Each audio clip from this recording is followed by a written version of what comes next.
अस्सलामुअलैकुम। Welcome to my channel horror कहानियाँ। तमाम वीडियो अपडेट्स के लिए हॉरर कहानियों को सब्सक्राइब करके बेल नोटिफिकेशन को ऑन कर दें। तो आइए सुनते हैं आज की खौफनाक स्टोरी। कहानी शुरू होती है 3 दोस्त से। राघव, मानव और ईशान तीनों कॉलेज के बाद पहली बार कहीं घूमने निकले थे। राघव हमेशा कहता था, भाई जिंदगी में थोड़ा एडवेंचर ज़रूरी है, वरना यादें क्या बनेंगी। उनका प्लान था हिमाचल के एक छोटे से गांव मलाना घाटी में वीकेंड बिताने का। वो जगह बहुत कम लोग जानते थे। इंटरनेट पर भी बस 2-3 फोटोज़ मिली थी। एक झील, घने देवदार के पेड़ और उनके बीच एक पुराना सरियाना गेस्ट हाउस। रात के 8 बजे जब उनकी गाड़ी उस घाटी की सड़क पर पहुंची, हवा में हल्की ठंडक थी। आसमान बादलों से घिरा हुआ था। पहाड़ी रास्ते पर एक पुरानी सफ़ेद एसयूवी धीरे धीरे ऊपर चढ़ रही थी। हेडलाइट की रोशनी कोहरे को चीरते हुए मुश्किल से कुछ फीट तक ही दिख रही थी। सड़क संकरी थी, एक तरफ घाटी, दूसरी तरफ घना जंगल।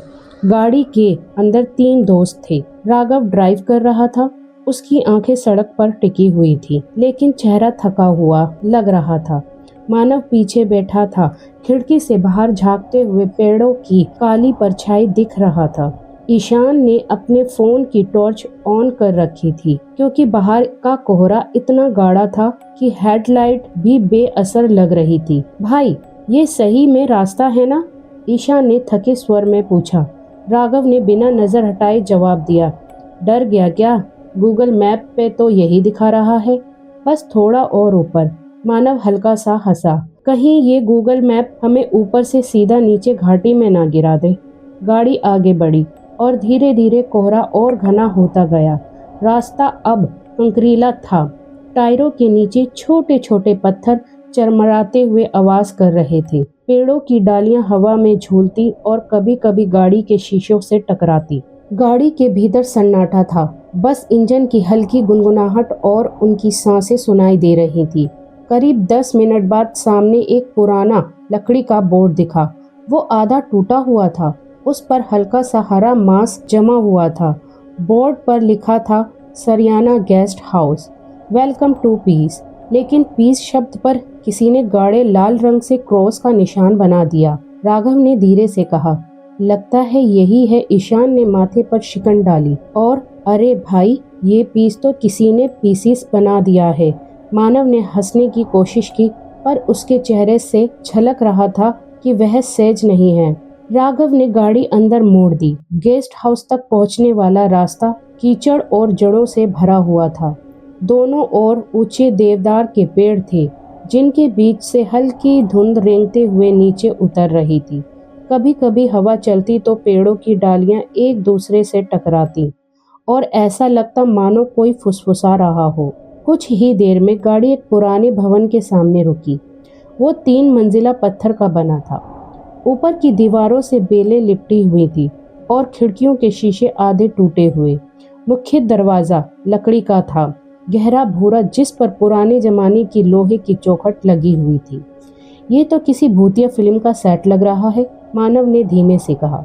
राघव ने हल्की सी हंसी में जवाब दिया, भाई डर मत, आज तो बस यहीं ठहरना पड़ेगा। गाड़ी से उतरते ही उन्हें ठंडी हवा का झोंका लगा। रात के 8:30 बजे थे। आसमान में चांद बादलों में छिपा हुआ था और चारों तरफ ऐसी शांति थी जिसमें हर आवाज गूंज जाती थी। राघव ने दरवाजे पर दस्तक दी। अंदर से कोई हलचल हुई। दरवाजा धीरे धीरे खुला और सामने आया एक बूढ़ा चौकीदार। उसके बाल सफेद थे, आंखें धसी हुई और चेहरे पर एक गहरी झुर्री की लकीर। वो बिना कुछ बोले कुछ सेकंड तक तीनों को घूरता रहा, फिर भारी आवाज में बोला, 3 कमरे खाली हैं, मगर ऊपर वाला मत लेना। राघव ने मुस्कुराते हुए पूछा, क्यों बाबा, ऊपर क्या है? भूत है क्या? बूढ़ा धीरे से बोला, जो ऊपर गया वो नीचे नहीं आया। एक पल के लिए माहौल ठंडा पड़ गया। ईशान ने घबराकर कहा, हम नीचे ही ले लेते हैं। बूढ़ा सिर हिलाता हुआ अंदर चला गया और तीनों उसका पीछा करते हुए गेस्ट हाउस में दाखिल हुए। अंदर की हवा सीलन भरी थी। दीवारों पर नमी के निशान थे और छत से लटकती पुरानी लाइट पीली झिलमिलाहट दे रही थी। सीढ़ियाँ लकड़ी की थीं और हर कदम पर हल्की आवाज़ दे रही थी। फर्श पर पुराने गलीचे बिछे थे जिनसे हल्की सड़ी सी गंध आ रही थी। तीनों को नीचे वाले 2 कमरे मिले। राघव ने हंसते हुए कहा, यार अगर ऊपर कुछ है तो उसे डिस्टर्ब क्यों करें। मानव ने कहा, भूत नहीं, ह्यूमिडिटी ज़्यादा है यहाँ। उन्होंने अपना सामान खोला, गैस स्टोव निकाला और थोड़ा खाने का सामान टेबल पर रख दिया। बाहर अब हल्की बर्फ गिरने लगी। खिड़की के बाहर सफेद पर्दे जमने लगे और हवा के साथ झोंके अंदर तक महसूस हो रहे थे जो सीधा हड्डियों में उतर रही थी। रात करीब 10 बजे तीनों ने आग जलाई। गेस्ट हाउस का मुख्य हॉल बड़ा था। बीच में फायर प्लेस, दीवारों पर पुरानी शिकार के चित्र और एक टूटी घड़ी। आग की लपटें लकड़ी को खा रही थी और उसकी चमक उनके चेहरों पर पड़कर अजीब छाया बना रही थी। मानव ने बियर खोलते हुए कहा, भाई सोचो, अगर सच में ऊपर कुछ हो। राघव मुस्कुराया, होगा भी तो फोटो ले लेंगे, वायरल हो जाएगी वीडियो। तीनों हंसे, लेकिन तभी ऊपर की मंजिल से कोई आवाज़ आई, जैसे कोई भारी चीज़ फर्श पर गिरी हो। तीनों चुप। मानव ने गर्दन उठाई, ये क्या था? ईशान ने डरते हुए कहा, कोई जानवर होगा। लेकिन कुछ पल के लिए बाद वो आवाज़ फिर आई, इस बार जैसे कोई धीरे धीरे चल रहा हो। राघव ने टॉर्च उठाई, चलो देखते हैं। ईशान ने कहा, पागल है क्या, तुझे याद नहीं उस बूढ़े ने क्या कहा था? लेकिन राघव ऊपर जाने लगा। सीढ़ियाँ पुरानी थी, हर कदम पर चरमराहट हो रही थी। दीवारों पर धूल जमी थी। ऊपर पहुंचकर देखा, लंबा गलियारा, 4 दरवाजे और सबसे अंत में एक दरवाज़ा आधा खुला हुआ। राघव ने धीरे से धक्का दिया। कमरा अंधेरे में डूबा हुआ था। अंदर सिर्फ एक पुरानी लकड़ी की कुर्सी थी जो अपने आप हिल रही थी। झूले सी कुर्सी जो आगे पीछे झूल रही थी, मानो कोई उस पर बैठा हो और अभी अभी उठा हो। तीनों जड़ हो गए। राघव ने टॉर्च की रोशनी कुर्सी पर डाली, लेकिन वहाँ कुछ नहीं था। फर्श पर बस पुराने पैर के निशान थे, जैसे गीले पैर से कोई चला हो। मानव ने डरते हुए कहा, राघव चलो, तुरंत नीचे चलते हैं। अचानक दरवाज़ा अपने आप बंद हो गया। ईशान चीखा। राघव, टॉर्च बुझ गई। अंधेरा, बस सांसों की आवाज़। कुछ पल दीवारों के पीछे से फुसफुसाहट हुई। तीनों ने मुड़कर देखा। कुर्सी अब स्थिर थी, पर उसके पीछे एक परछाई थी, लंबी टेढ़ी और चेहरे पर बस काला धब्बा जहां आंखें होनी चाहिए थी। राघव ने जोर से दरवाज़ा धक्का दिया और नीचे भागे। उनके पैरों के नीचे फर्श चरमराया और नीचे पहुंचते ही उन्होंने देखा, बूढ़ा चौकीदार अब वहां नहीं था। टेबल पर उसकी लाठी पड़ी थी और फर्श पर ताज़ा खून की बूंदें, और अब पूरा हॉल पीले धुएं से भरा लग रहा था। मानव ने कांपते हुए कहा, बूढ़ा कहाँ गया? वो अभी यहीं था। ईशान ने फर्श की तरफ देखा। खून की बूंदें धीरे धीरे दरवाजे की तरफ खींचती जा रही थी, जैसे कोई उन्हें घसीट कर बाहर ले गया हो। तीनों ने एक दूसरे की ओर देखा, फिर धीरे धीरे उस निशान का पीछा करने लगे। दरवाज़ा उन्होंने खोला तो बाहर ठंडी हवा का झोंका आया। बर्फ अब तेजी से गिर रही थी। चांद बादलों के बीच से आधा झांक रहा था और सामने लकड़ी का लंबा बरामदा फैला था, जिसके अंत में अंधेरा निगल चुका था। निशान बरामदे से होते हुए पिछवाड़े तक गए। वहाँ एक छोटा सा रास्ता था जो जंगल की ओर जाता था।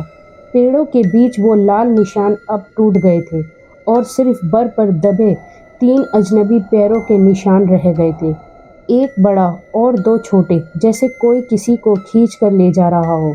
राघव, वापस चलते हैं, सुबह देखते हैं, ईशान ने डरते हुए कहा। लेकिन राघव ठहर गया। उसकी आंखें कुछ ढूंढ रही थीं।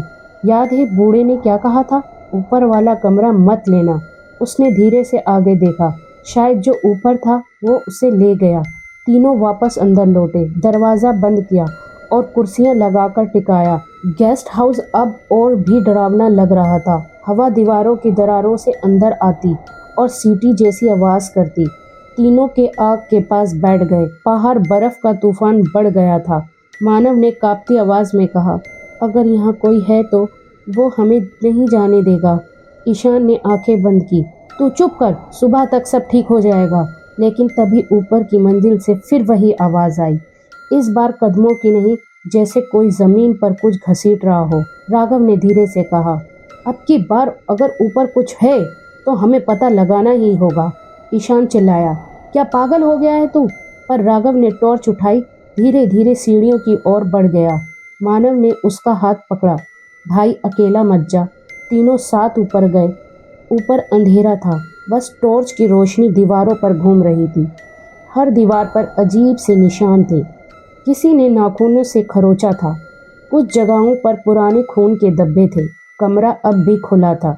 वही झूलती कुर्सी बीच में रखी थी, पर इस बार उसके सामने एक आईना था, धुंधला पुराना, जिसकी सतह पर उंगलियों के निशान। राघव पास गया।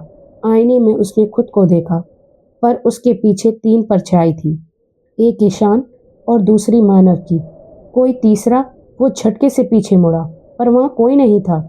ईशान और मानव दरवाजे के पास ही थे। क्या हुआ? मानव ने पूछा। राघव बस घूरता रहा। अभी यहाँ कोई था। अचानक कमरे की लाइट टिमटिमाई, दीवारों पर बनी दरारें फैलने लगी, आईना अपने आप कांपने लगा और फिर उसके बीच से एक हाथ निकला।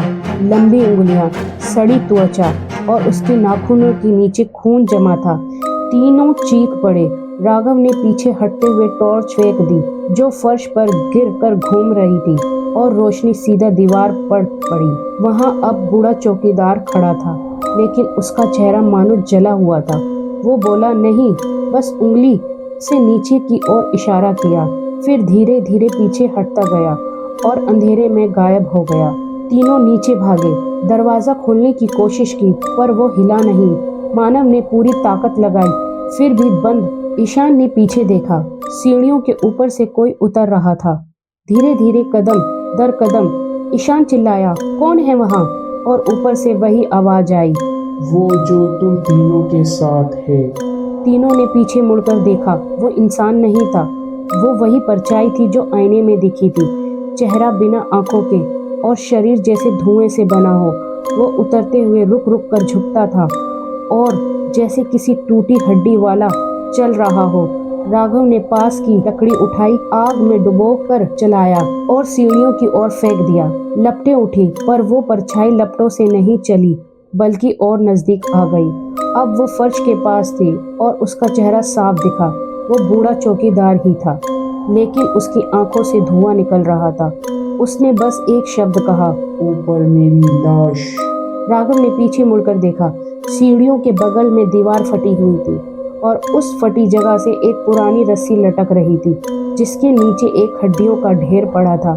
ईशान ने कांपते हुए कहा, वो वही है। कमरे में हवा भारी हो गई, दीवारों पर बने निशान चमकने लगे, हर तस्वीर, हर खिड़की हिलने लगी। बर्फ का तूफान अब अंदर तक आ गया था। तीनों भागे।